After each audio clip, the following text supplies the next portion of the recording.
In the world of high-end pyrotechnics, there is absolutely no margin for error. The general public looks up at a New Year's Eve fireworks display and sees magic. They see beautiful, blooming flowers of red, blue, and gold raining down from the heavens. What they don't see is the agonizing, lethal chemistry required to make that happen.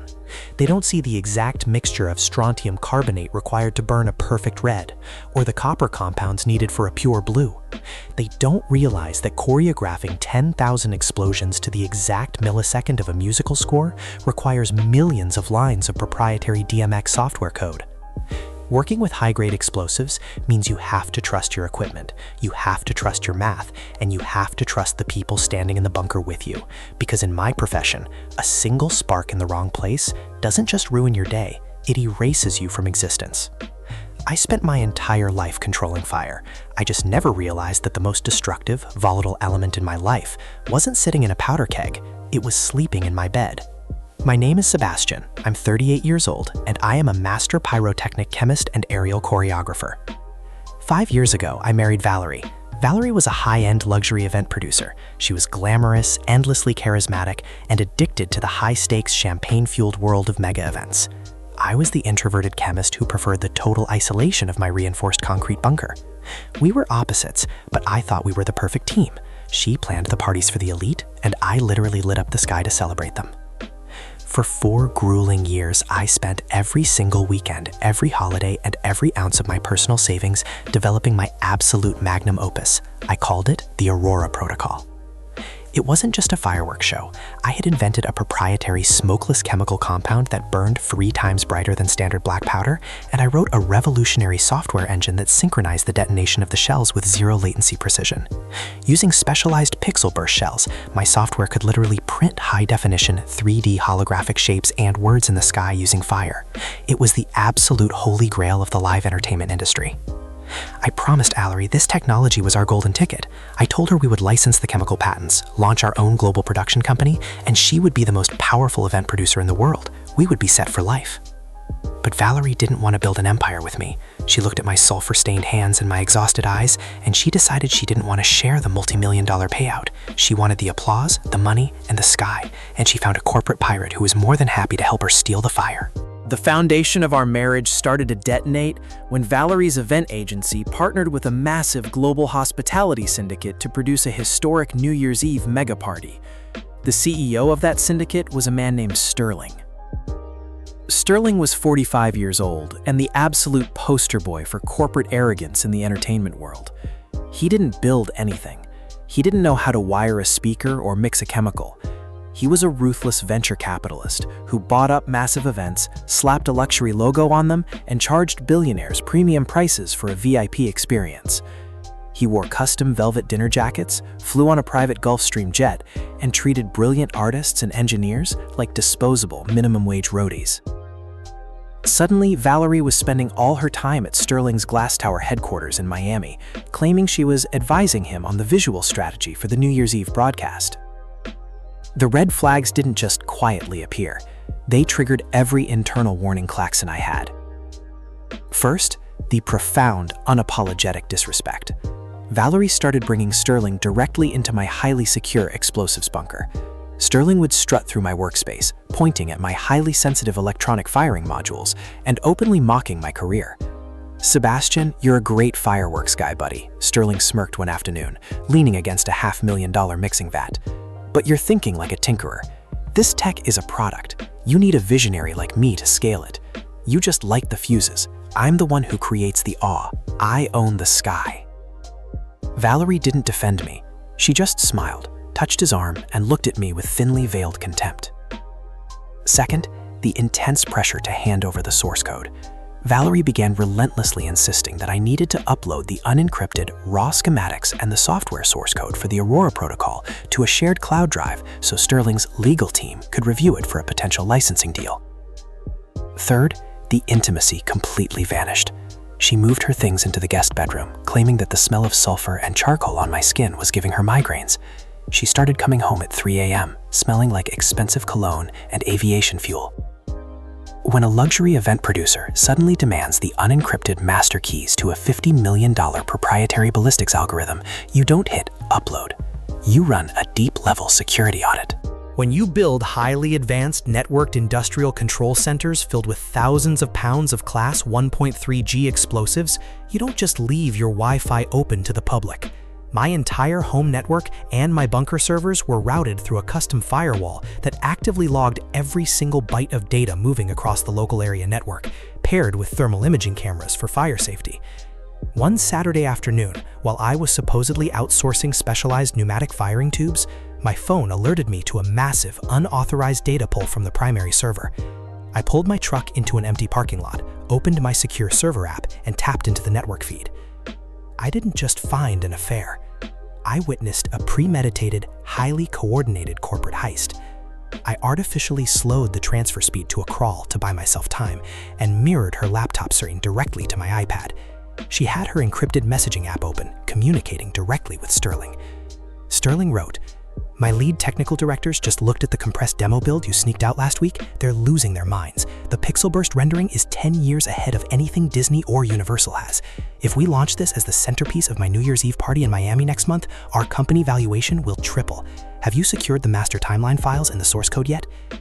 Valerie replied, her words dripping with a casual, horrifying cruelty that made the blood freeze in my veins. "I'm copying the master repository from his server right now.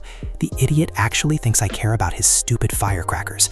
Tomorrow, while he's at the safety seminar, I'll hire a hazardous transport crew to load the 5,000 physical shells into a truck. We'll launch the tech in Miami, I'll serve him with divorce papers the morning after, and we'll be set for life. The poor mechanic won't even know what hit him. He doesn't have the money to fight your corporate lawyers." Sterling responded, "You're a genius, my love. The grease monkey is going to fund our entire empire." I sat alone in the sweltering cab of my truck, staring at my phone as my entire reality shattered into a million pieces. My wife of 5 years was sleeping with a corporate parasite. Together, they were actively plotting to steal 4 years of my blood, sweat, and genius. They were going to steal my masterpiece, launch it on the biggest stage in the world, claim it as their own, and leave me completely broke, discarded, and humiliated. They thought I was just a naive grease monkey who lit fuses. They didn't understand the level of absolute, unmitigated digital and chemical destruction a master pyrotechnician is capable of coding. The absolute first rule of explosive engineering is if you want to destroy a system, you don't take a sledgehammer to the outside. You alter the foundational logic on the inside, and you let the machine destroy its own illusion. I didn't rush home. I didn't burst through the doors screaming and crying, because if I did that, Sterling would just deny the entire thing. Valerie would play the victim, and with the photos they already took, Sterling would just hire a team of cheap engineers to reverse engineer my designs, inevitably building a sloppy, dangerous copy of my machine. I needed them to take my specific hardware. I needed Sterling to feel invincible. I needed him to proudly stand in front of thousands of investors and live cameras and claim my creation as his own. That night, while Valerie was fast asleep in our bedroom, dreaming of her stolen millions, I went quietly into the bunker. I plugged my diagnostic laptop directly into the central processing motherboard of the DMX firing control system. I didn't break the machine. I just opened the source code and I rewrote the sequencing logic. I altered the electronic match, E-match release timers and the audio sync software with a delayed cyclic variable. The entire pyrotechnic ecosystem would function flawlessly for Sterling's team. Perfection. They could take it to their private barge, assemble it, run the digital simulations 99 times, and feel like absolute untouchable gods of entertainment. But deeply embedded in the absolute foundational math of the microcontrollers, buried so deep in the code that no QA tester on Earth would ever find it, I hid a logic bomb. I programmed the code to run beautifully for the first 14 minutes of the show, but at exactly minute 14 and 30 seconds, the climax of the grand finale, where the pixel burst shells were supposed to write Sterling's massive corporate logo across the sky, the payload would execute. It wouldn't misfire, it would rearrange. I hard-coded a completely different set of GPS firing coordinates into the pixel burst shells, and I hijacked the audio output channel that connected to the stadium's PA system. I saved the code, I locked the motherboard, I left the master files on the server for Valerie to steal. The next morning, I packed my bags for the safety seminar. I kissed Valerie goodbye. Have a really great trip, Sebastian, she smiled, handing me a travel mug of coffee. Take care of the bunker for me, Valerie, I replied, looking her dead in the eyes. You know that project is my masterpiece. I will protect it with my life, she promised. I never went to the safety seminar. I drove straight to the downtown offices of the most aggressive, ruthless intellectual property and federal compliance litigator in the state. I sat down at his mahogany conference table. I handed him my original time-stamped blueprints. I handed him the high-definition security footage and the crystal-clear data logs of Valerie and Sterling explicitly conspiring to steal the files and the physical explosives. And finally, I handed him the official, federally approved patent documentation for the Aurora Protocol, which I had secretly expedited and secured exclusively in my own name a month prior. My wife and her accomplice are going to debut this stolen, patented hardware at a massive New Year's Eve party in Miami next week, I told my lawyer calmly. My lawyer reviewed the documents, listened to the audio, and slowly smiled like a shark smelling blood in the water. Sebastian, utilizing stolen, patented engineering hardware to solicit millions of dollars is massive fraud. But more importantly, moving 5,000 pounds of Class 1.3G explosives across state lines without your authorized signature on the ATF manifest is a massive federal felony. The Bureau of Alcohol, Tobacco, Firearms, and Explosives will literally liquidate his entire conglomerate. Draft the paperwork, I said, and call the ATF. But do not file the injunction yet. Do not stop the show. Let him press the launch button. I want him to put his face on it in front of the whole world. On Wednesday afternoon, sitting in a hotel room across town, my phone notified me that my bunker door had been breached. Through the security cameras, I watched Sterling and his crew illegally load my million-dollar shells into the back of a rented moving truck. Valerie left a white envelope containing divorce papers next to my tools and walked out without looking back. They were laughing. They thought they had just executed the perfect, untouchable heist, but they had no idea they had just loaded a ticking time bomb onto their own stage. Saturday night, New Year's Eve in Miami. I sat in my hotel room watching the global broadcast in high definition. The live stream had over 5 million viewers. Sterling was hyping up the crowd, pacing back and forth across the top deck of his massive yacht, absolutely dripping with unearned confidence. The camera panned to the VIP section, and I saw Valerie standing there, holding a glass of champagne, looking incredibly proud, believing she had just conquered the world.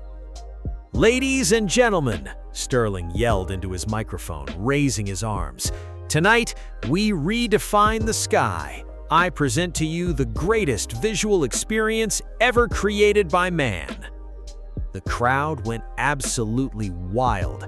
Sterling slammed his hand down on the digital firing desk. For 14 minutes, the show was an absolute masterpiece. The smokeless colors bloomed over the ocean, the synchronization was flawless, the billionaires were clapping Sterling on the back. Valerie looked like a queen. I looked at the stopwatch on my phone. 14 minutes and 25 seconds. At exactly 14 minutes and 30 seconds, the grand finale began. It was supposed to be a massive 1,000-foot-wide projection of Sterling's corporate logo. But my logic bomb executed. Instead of a logo, thousands of pixel-burst shells fired simultaneously in a completely different, highly aggressive geometric pattern. They exploded in blinding, neon-red fire across the entire Miami skyline. The fiery letters hung in the sky, 500 feet tall, burning for millions of people to read. Stolen code. Sterling blank is a fraud. Valerie is a thief. The crowd on the yacht gasped in utter confusion. Sterling froze, his jaw dropping, frantically mashing the buttons on his firing desk to abort the sequence, but my code had locked him out. Then, the audio hijack engaged. Instead of the sweeping orchestral finale, the massive stadium-grade speakers on the yacht and the shore blasted an audio file at maximum volume. It was the security recording from my bunker. Valerie's voice echoed like thunder across the Miami Bay. I'll hire a crew to load the physical shells into a truck. The poor mechanic won't even know what hit him. He doesn't have the money to fight your corporate lawyers." Sterling's voice boomed out next, completely undeniable. "You're a genius, my love. The grease mechanic is going to fund our entire empire." The entire VIP yacht went dead, pin drop silent. The live stream chat completely broke. On the top deck, Valerie dropped her champagne glass. It shattered. She put her hands over her mouth, her face turning the color of wet concrete. She looked like she was going to pass out. Sterling's face was purple with rage and terror. "Cut the audio!" he screamed at his sound engineers, totally unhinged. "Turn off the speakers!" But the damage had already been done. The investors heard everything. 5 million people had seen everything. Before Sterling could even figure out what to do, 3 heavily armed U.S. Coast Guard interceptor boats, accompanied by ATF tactical teams, surrounded his yacht, sirens blazing. They boarded the vessel right past the stunned bodyguards. I took a slow, deeply satisfying sip of my bourbon, letting the burn settle in my chest. The show was officially over. You cannot recover from a 500-foot-tall flaming confession in the sky in front of the entire entertainment industry. The fallout was an absolute, unmitigated, scorched earth disaster. The video of the fireworks spelling out their crimes went viral globally within 10 minutes. By Sunday morning, Sterling was the biggest laughingstock in the history of live events. The wealthy investors who were sitting in the front row immediately pulled all their funding, canceled their contracts, and filed massive lawsuits against Sterling's conglomerate for gross misrepresentation and corporate fraud. But the real fatal blow came from the federal government, because Sterling had illegally transported 5,000 pounds of high-grade explosives across state lines without authorization from the legal owner. The ATF hit him with massive felony charges. His entire empire completely collapsed. He was ousted as CEO by his own board of directors and faced years in federal prison. Valerie's life was vaporized. Sterling, realizing he was facing federal indictments and total bankruptcy, immediately blamed her. He told investigators that she was a rogue event producer who had lied to him about the ownership of the code and the explosives, throwing her to the wolves to save himself. I called her from a holding cell in Miami, sobbing so hard she was hyperventilating. "Sebastian! Sebastian, please! The ATF arrested me! Sterling dumped me! The fireworks wrote my name in the sky! You have to tell them you gave me permission! Please! I have nothing!" "You have the spotlight, Valerie," I said calmly, leaning back in my chair. "Well, 5 million people just saw your best work. By the way, my lawyer is sending the final divorce decree to your cell block. Enjoy the ride." I hung up and blocked her number. During our divorce settlement, she had absolutely zero leverage. Because she was facing criminal charges for corporate espionage and theft against me, the judge awarded me 100% of the marital assets and denied her any alimony. She walked away with millions in legal debt and a felony record. It's been almost 3 years since that New Year's Eve in Miami. After the dust finally settled and the lawsuits were paid out, I licensed the real, fully functioning patent for the Aurora Protocol. I didn't sell it to a corporate hack. I sold it to a legendary, highly respected global event manufacturer, a company that actually understands the chemistry, respects the physics, and treats its engineers like true partners. I made enough money from that single sale to buy a massive new commercial testing facility, hire a full team of chemists, and my business has never been better. Last I heard, Valerie avoided a long prison sentence by taking a plea deal, but she is completely blacklisted from the entertainment and PR industries globally. She's currently working as a cashier at a party supply store, selling cheap plastic balloons and sparklers, knowing every single day that she voluntarily threw away her golden ticket to the absolute top of the industry. Sterling, completely bankrupt and uninsurable, is currently serving a 5-year sentence in a federal penitentiary for violations of the Explosives Control Act. He has no private jets, no VIP galas, and definitely no fireworks. If there is a lesson to be learned here, it's a simple one. Never play with fire if you don't understand the chemistry behind it. If your partner thinks they can steal your hard work, push you into the shadows, and take the spotlight for themselves, don't try to pull them off the stage. Don't fight them for the controls. Let them step up to the desk. Hand them the detonator. Let them feel like they've won. And right when they think they're about to pull off the ultimate spectacle, just let the code execute, drop the facade, and let the whole world read exactly who they really are. Thanks for listening to my story.